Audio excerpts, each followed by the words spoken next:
Stars last night? What? Last night. The Freak on American Superstars. No. I mean, yes, I saw that guy accidentally. I don't watch American Superstars. You don't watch it, but you saw him. Yeah. Right. What, are you too good for the show? Yeah.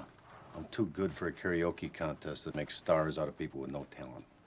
You can't say that, dude. Some of those kids have real talent. No, they don't. They have good pitch. They're relatively clean.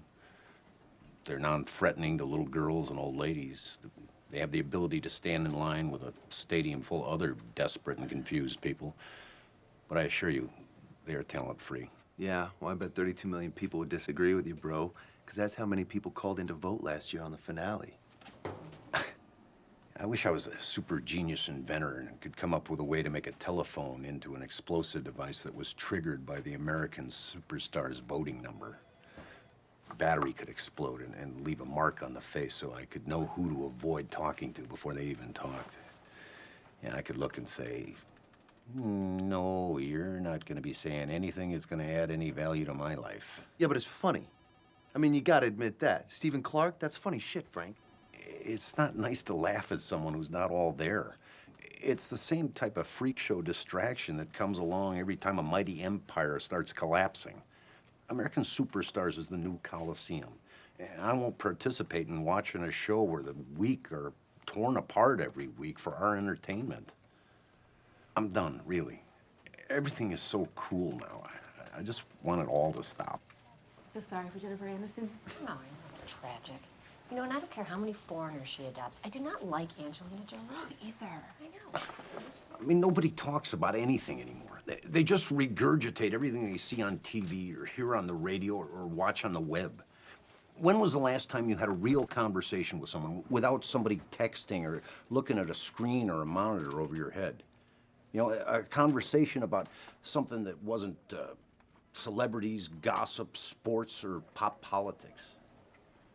You know, there's something important or something personal. You know what? Tate and Jeff were talking about that this morning. They were saying how their freedom of speech is in jeopardy.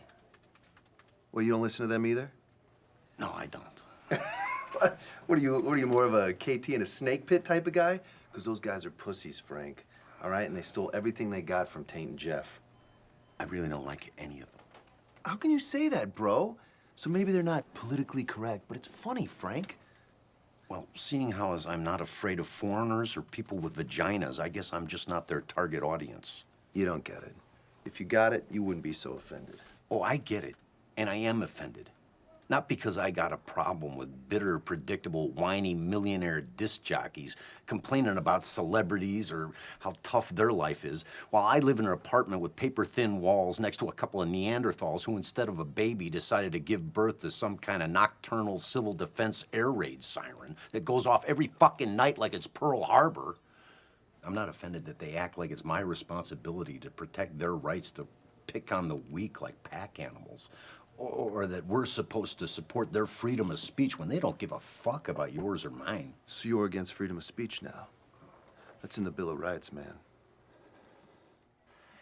I would defend their freedom of speech if I thought it was in jeopardy.